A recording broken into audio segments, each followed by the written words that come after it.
So with this, I'd like to introduce Simon Smith and Sonia Fabris from VRQA. Both of them have been great supporters of the association for a number of years now. So thanks for making the time to join us today, guys. Thanks, Gary. All right, and I'll do a very quick acknowledgement of country. So I know people are meeting from all different parts around Victoria today. I'd just like to pay my respects to people past and present, and any elders, or I've totally stuffed that up. Let me start again. I'd like to pay my respects to the elders past and present and emerging.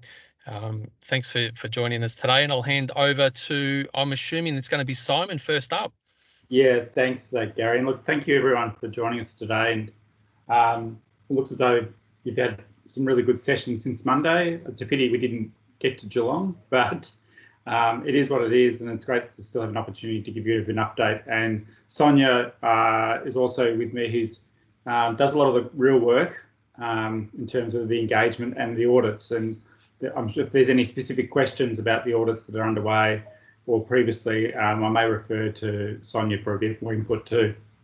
So I'll just do a presentation. Hopefully I'll be 15 to 20 minutes and then give an opportunity for questions, sorry. So I think it was just important just to sort of reflect where we're at with COVID and what's happened, and also what how we've had to be responsive and try and be as agile as we can to support our stakeholders, including all the members of the AEN. The other thing is we just want to give confirmation that there have been some minor changes in terms of the GTO recognition process and the application process. It's still fundamentally the same, but it's good to reinforce and just confirm sort of indicative timelines when you do a quality audit.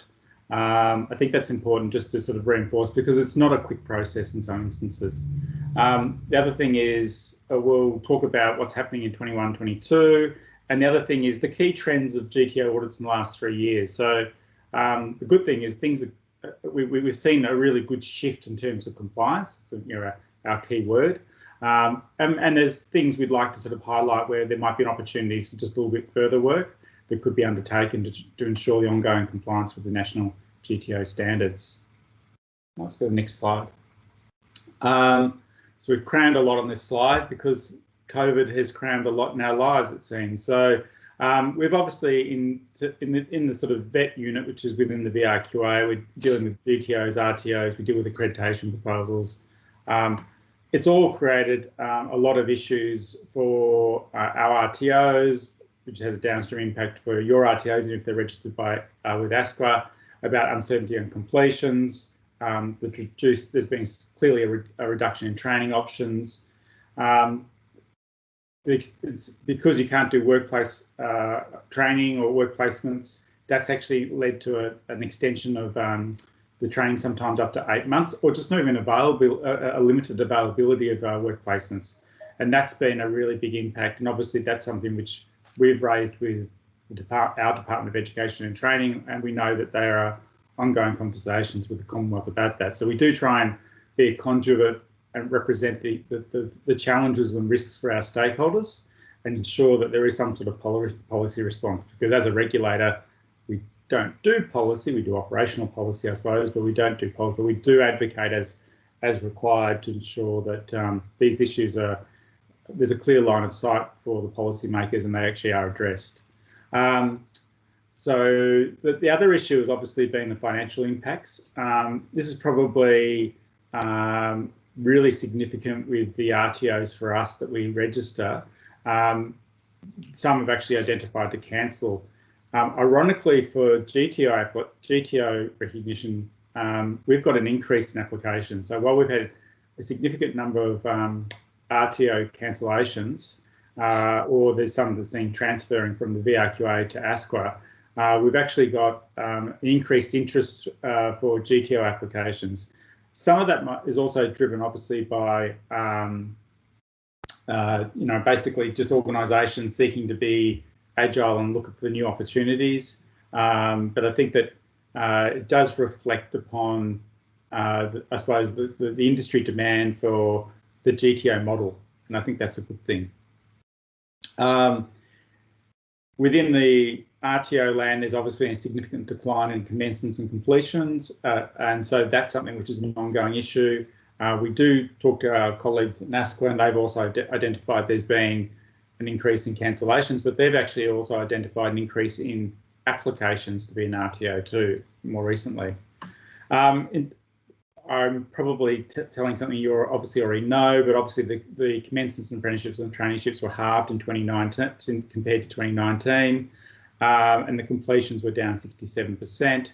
And but what was clearly happening was the contract suspensions were up by 550%, suggesting that employers were obviously seeking to suspend employment contracts in hope for return. And my understanding in the first half of 2021, there has been a process of recovery. It's segmented by industry sectors, but there has been some form of process of recovery. One of the key things for us is that we've probably tried to be better, and if we didn't engage with our GTO stakeholders, we do apologise, but we have tried to improve our communications because we appreciate the hardships and stresses that's created by a whole range of stakeholders as a consequence of COVID. The key thing which we try and do, though, is ensure that we're consistent with the messaging of debt and what comes out of effectively the health department. But we have tried to increase our engagement and improve the opportunities for input as required, because we understand and we acknowledge, because it's we're in regular engagement with a whole range of stakeholders, the hardship that the COVID pandemic has caused. One of the things which we've tried to do, which ASQA has been very active to extend the transition periods for superseded quals. One of the things which we've tried to do is actually also address that, and we're now aligned with ASQA to the end of this year, and hopefully ongoing to ensure that VRQA RTOs can actually mirror what ASQA is doing in terms of extension transition. So also having an aligned process for the two regulators has an impact in terms of GTO and your students. The other thing which we've been doing is we've actually extended the registration periods for RTOs. We've not provided that to GTOs because there isn't a regulatory requirement, and there hasn't been seen to be a significant issue being raised with us in this context. So for RTOs, they have a defined expiry date, and if they don't demonstrate compliance before that, then there are issues. So we have actually extended the registration for some of those RTOs by 12 months. We haven't provided the same opportunity for GTOs because, as we'll talk about, we've changed the process for assessment anyway. We're starting to do things mid-year, to mid-registration period or earlier, to confirm your ongoing compliance. So that provides us a bit more flexibility. The key thing for us in terms of audits, which is totally relevant to you, is that we've moved from, I suppose, site audits to online remote audits. And obviously this is to actually provide a safe process, COVID-safe process for the auditors, but also for the staff within the GTOs or / the RTOs. Now, we will move to a hybrid approach in 2021. I suspect, though, for GTOs, we'll probably continue a desktop approach as our preferred position, unless the GTOs are requesting a site visit. The reason that is that it makes it a little bit cleaner and easier for all parties, and actually just sort of, I suppose, it's a process that seems to be working the last year or so. But again, we could do a hybrid approach where most of the material is submitted electronically, and there might be a site visit that is undertaken by the auditors to actually discuss any particular issue. The key thing, though, I just want to clarify, is the financial capability assessments. They have always been desktop assessments, and they will continue to do that. So when I talk about the site audits or the remote audits, it's in regard to the quality audits. One key thing also is the apprenticeship field services have also moved to remote processes, including virtual visits. But then workplace visits have recommenced from the 1st of April 2021. So I understand they're still working on a hybrid approach too. Thanks, Sonia.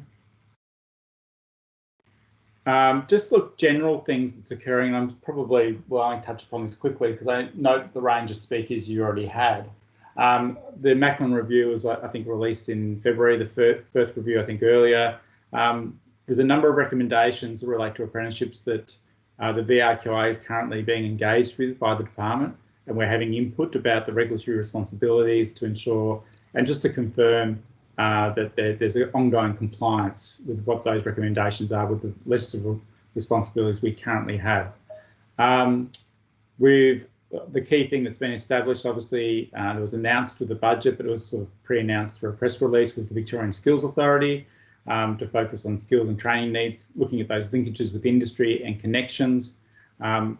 Very similar, potentially, to the National Skills Commission. So I understand that you've already had a speaker about that. We're not in a position to talk about the scope of Victorian Skills Authority. It's probably been touched upon by the DEC people, but that's obviously probably going to lead to a significant amount of change in the sector, and we're still trying to work out our relationships with that new entity. The other thing is, obviously, in the budget, there was a $7.1 billion additional capital works. That's going to have downstream impact, hopefully, for the demands of apprentices and traineeships, particularly in the construction sector. So that's a good thing. The Commonwealth budget obviously announced additional $500 million, which has to be matched by the states, which is going to lead to additional, 44,000 apprenticeships or traineeships across the country. So that's clearly a positive thing. And there's additional money that's going to be provided to $150 million to support industry engagement in the VET system. And I think that they are all positive things, because everyone in government, state and federal, are pretty focused to ensure that industry input is being provided in response to COVID and ensure effective economic recovery. The thing which is happening in the background, which does have an impact upon the members of the AEN, is obviously the National Partnership Agreement between the states and the Commonwealth, which provides that effectively subsidies for apprenticeships and traineeships. We're not particular to that, but we know that has a big impact in terms of the sector, and that's being negotiated. I haven't got any timelines when that's finalised, but that's something which is a core focus from our colleagues within DET. Just in terms of the status, at the moment we have 28 Victorian recognised GTOs. I think 3 years ago we had 24 or 23, sorry. So we've got additional numbers. Each of these have obviously given, as you, the members here, have 5-year recognition periods. All that material is listed on the VRQA website. It's registered on the Australian Government National Register of GTOs, and that obviously provides payroll and tax exemptions, access to GTO funding, and the use of the GTO logo.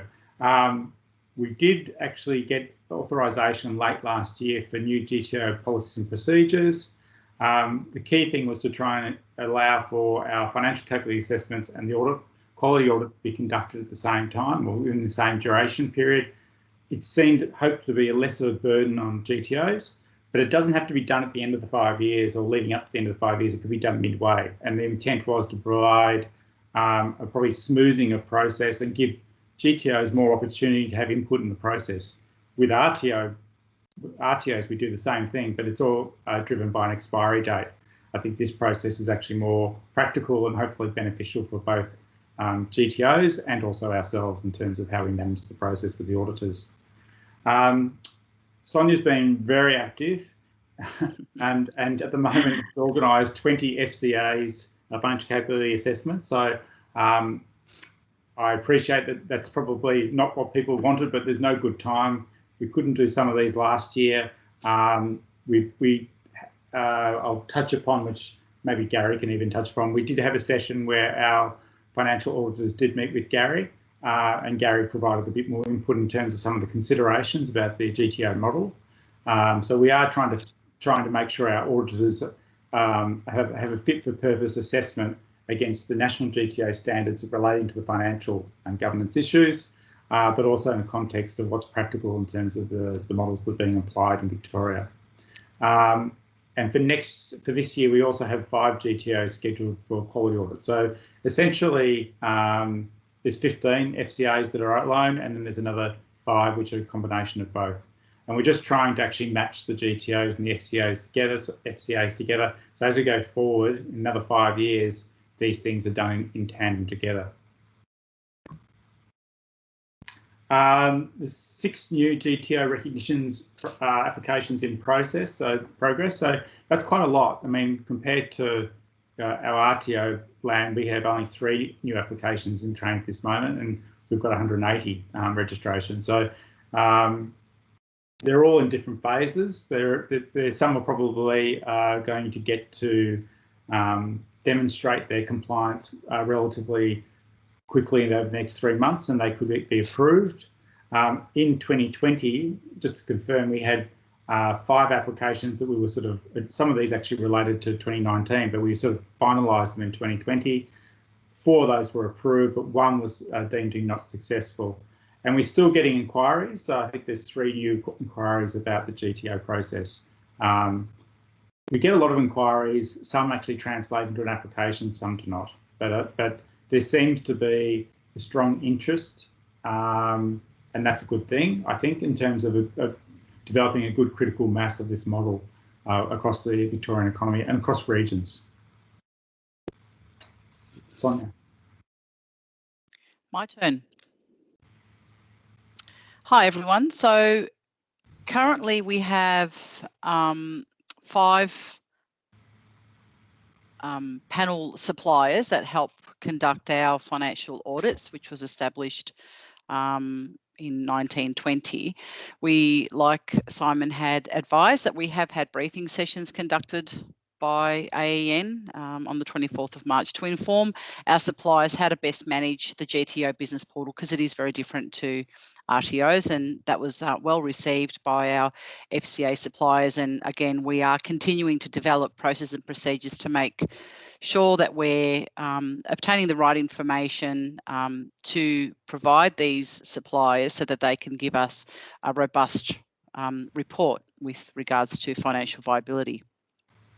Our quality audit panel, we've actually got 2 auditors that are current with us at the moment and will end in June. We have recently gone through an invitation to supply for new panel members, which is going to be established, and we're pleased to say that we've got 4 quality assurance auditors that are going to be assisting with our independent audits from July onwards, which is quite good for us. Means more work on my moderation side of things, because there's going to be a lot more coming through, but that's great because we are able to have I suppose panel members that we can rely on and depend on as well. We do keep a consistent approach with regards to those. We're also doing some inductions with them, which will be really good, so that, you know, it's consistent throughout our audits.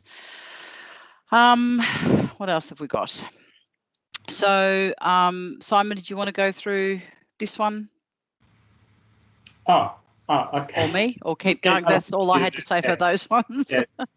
I mean, we can talk about the tables after this next, but yeah, exactly. Yeah, why don't you talk about this one? Yeah, sure.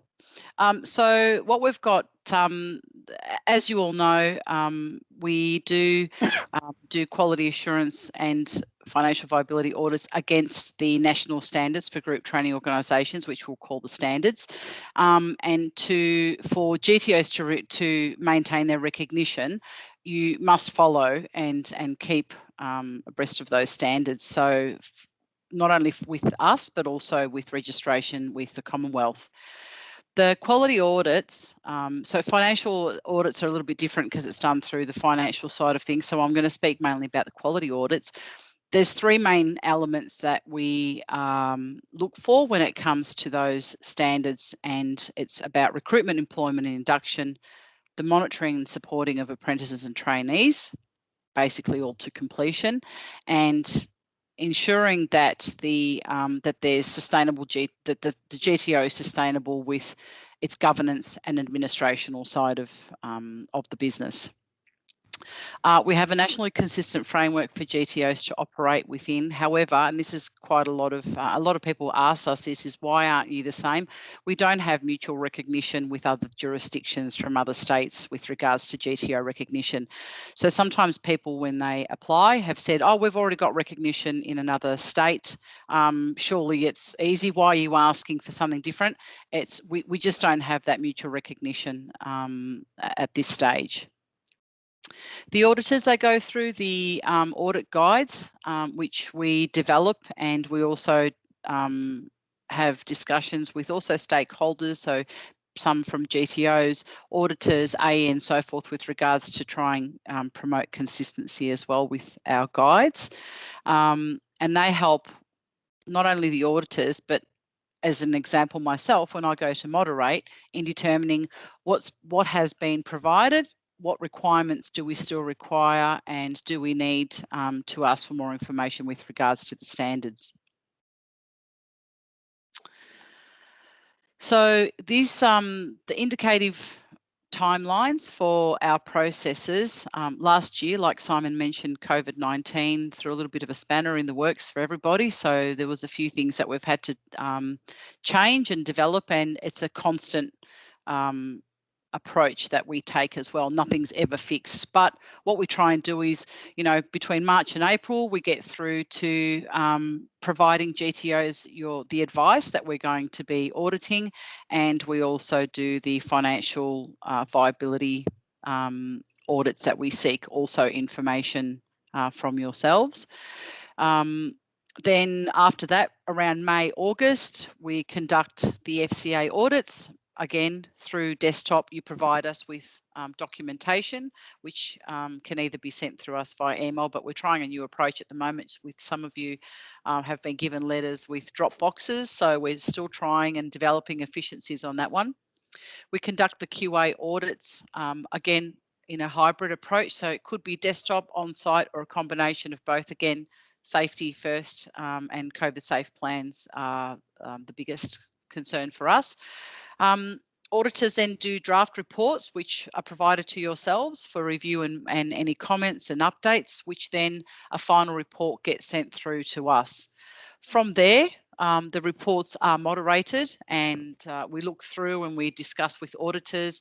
Between July and September, we formally advise GTO on audit outcomes. We try and get it done as quickly as possible and provide you some advice with regards to whether you're compliant to the standards, which is great.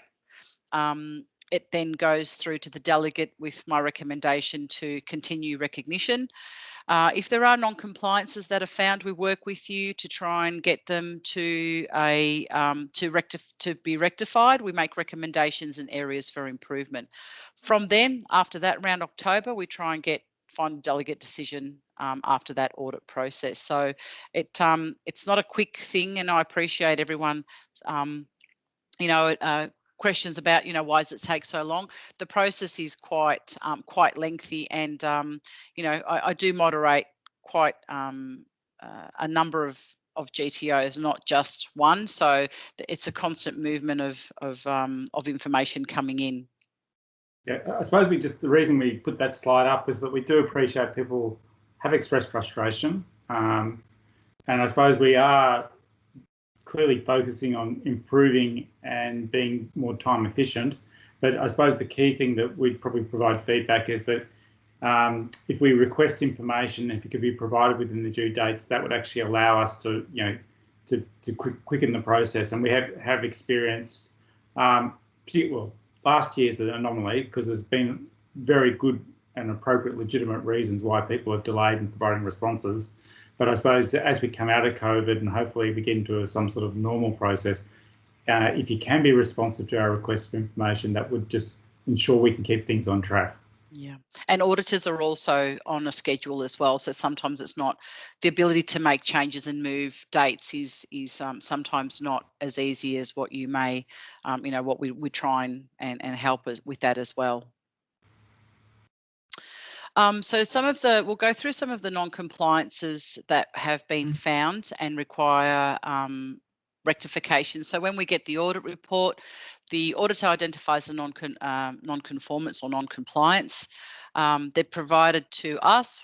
I modify, have a look, and we try and provide you with a certain period of time, usually 28 business days, to rectify that information. Like Simon said, we're trying to keep things contained within certain timeframes so that we can move relatively quickly to try and get confirmation of recognition as well. So during that 28 days, you need to provide us with the evidence for the non-compliances, and if it's considerable or widespread, then there has been times when we've had meetings just to discuss some of the issues that have been identified through the audit. If what happens if GTO fails to demonstrate compliance to the standards? There have been times when the recognition has not been provided, and we also then make discussions with the department to let them know that there's been issues with non-compliance, and that's normally when it's widespread or if there's been high risks to those standards, where we need to have a bit more in-depth discussion with different authorities as well. So audit considerations. So the usually I think the considerations for audits is around 2 weeks. You have a start meeting to go through all the requirements, then request of all the information, as well as the closing audit. We have consider the thing is that what we want to let you know is that it does take a little bit of time. So for everything, when you get the notification to advise that you're going to be audited, just consider having you know, all the documentation. You need to demonstrate that you've got the actions have taken place, that you've done meetings, that you've updated, the versions are up to date, the information is correct, and just to consider what processes and procedures are available so that you can demonstrate to that auditor, because that's what we're looking for, is to make sure that you've got all those. During the audit, please take time to ask questions, to clarify if you're not sure, clarify if they've advised that they've observed something or they've got, you know, certain expectations. They are also there to help. But no, we're not here to try and catch people out. We're here to make sure that you're doing the right thing by the standards. So ask lots of questions. If you've got concerns, you know, please ask for clarification. During the draft audit report, again, once you get that report, there will be sections where it's recommendations from the auditor. If you have concerns, just raise it, provide the auditor, clarify the areas that you believe they may, sometimes it's just that not understanding. We have found that desk audits sometimes can be a little bit different to on-site, because they're not physically there for you to show them documents, for you to show them where things are kept. So just make sure that there's clarity with regards to areas that you may not necessarily think are of a non-compliance or non-conforming to those standards. So Glenn, you might just, I'm just conscious of time. We don't want to really Sure. Jared, but I think, can we just go to the next slide? This was something which was presented to you, I think the AEN conference a couple of years ago, which just generally showed of 10 GTO audits where the non-compliances were. Might just move, so I appreciate that our slideshow will be circulated. What we've done for the more recent recent audits that occurred in 2021, we're just showing you, we just thought we'd do a summary of where we think that of the standards that are being addressed in the quality audits, as distinct from the FTA ones, what are the issues that we feel as though that probably we think that more attention to detail could be undertaken by GTOs, particularly in terms of demonstrating it to the auditors. The biggest one is 3.8, which is about complaints and appeals.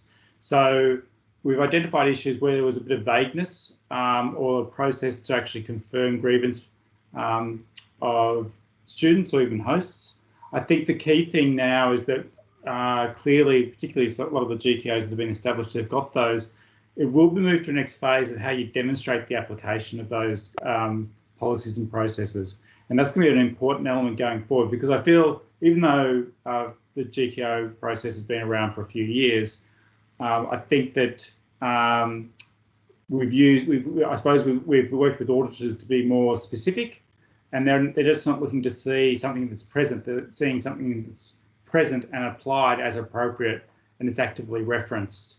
So the most obvious, so the one that which we wanted to highlight was 3.8, which is complaints and appeals, performance issues about how you manage your relationship with the trainees or apprentices, and also the supporting resources for access and OHS. So that's another one which we identified that probably could be clearer in terms of how you provide that support. So some things are really obvious, like pastoral care, that's probably shown, but when there's required for special equipment or looking at OHS requests, how is that sort of tracked and demonstrated, and how is it referenced to a policy? And also, may I add, the policies and procedures that you have in place, they're written by a lot of people who understand the information that needs to go there. You've got to think of it as, I'm an apprentice, I'm a new person, I'm quite eager, quite a bit overwhelmed with it. Would they know what to do, and are there proper processes in place that they know to follow to get to them to get the information that they need? And that's what we're finding. It's just updating policies and procedures and making sure that that information is available and you've got it documented, or it's in a database, or there's information for apprentices and trainees to go to if required. So I'm just conscious of going into the next speaker's thing. So just we just finish up with questions. Thanks, Simon and Sonia. And look, I think that last slide is really good information from our perspective. The GTOs finished the self-assessment back in sort of March, April this year. In terms of their self-assessments, they're probably more critical around the clause 3.6 than anything else about how to demonstrate access and equity. But it's good to get feedback from the auditors to show that there's some other areas there that we could look at some continuous improvement as a group. So we'll certainly look at some of those things and work with you guys in terms of what are the key concerns, and then try and flesh out what are some better practices in the network that we can share with everyone. Great, thank you. Okay. Now I have turned everyone's mics on. If you want to put your hand up or turn your microphone on to ask any specific questions. While you're thinking about that, I do have one. I don't know, Sonia and Simon, we've been talking about this for a little while as a group, but is there any progress around the suspensions that GTOs have had to make with their apprentices and trainees through periods of downturn over the last 12 months? A lot of apprentices have had anniversary dates since then. So the advice we got was they would have to honour that anniversary date and pay them an increase in wages, but their training is a long way behind in some cases. And we would like to try and get their actual training plan and their progress matched a little bit more closely as we're now coming out of the end of COVID. So I think you're still accepting bulk information around changes to or suspension dates. But is there any progress about how we may be able to do a bulk determination of accepting all of those suspensions and resetting their dates in terms of their training plans and their progressions? I might just, my immediate response is, Gary, that can we take that on notice, because we would go to the respective managers who are actually managing Epsilon with and all the training plans, but also Denver's returns in about 3 weeks' time, but speak to the Apprenticeship Field Services, because I just wouldn't want to be not saying something consistent in terms of what they've previously advised and what they're looking at the moment. Yeah, I think, Denver's been away on long service leave. I think it's been some of the hold-ups from that end. That's right. We'll keep working on that. That's great. Yeah, we'll definitely get back to you, because we do need to speak to them, even if he's not there. But we've got others that we can speak to try and get a bit more clarity. I can see Paula has got her hand up. Go for it, Paula. You might have to turn your mic on, Paula. Sorry. Thanks, Simon and Sonia. I'm just in regard to the data that you presented at the start, the COVID data. Is there any data in relation to regional and rural compared to metropolitan that could be distributed? Because I know it's been very different. Yeah, so I know anecdotally we're hearing more positive stories coming out of the regional areas by certain industries like construction. But can I again take that on notice, and because we'll go and speak to the person, or both people in managing Epsilon, but also the Australian Apprenticeship Field Services, to collect that data and see if there's a distinction between metro regions by industry. Yeah, that'd be great. Thank you. Thanks, Paula. Paula, the latest NCVR data that came out was for the September quarter last year, and all of that's been updated on our website. So you'll only see the early effects of COVID between March and September last year. With all the NCVR data, they're about 6 months behind. It's probably more the current data, Gary. Yeah. Yeah. I think the data is going to jump around so much in and out of lockdowns, for example. But regional areas got the greatest stability. So you'd imagine that they will have some sense of less jumping around. But my understanding anecdotally that they have performed better. But we'll follow up that. Thank you. Mindful of the time, I know we've got Jared on the line as well, so we can take any other questions people might have and forward them on to Sonia and Simon. Look, thanks again for making time today. I know it's a busy time for everyone. We'll share that information around, and we look forward to a time later this year when we'll be able to catch up in person and maybe workshop some of those things in a little bit more detail. Definitely. Yeah. Thank you. Thank you for the opportunity to talk. Yeah, thanks for the opportunity. Thank you.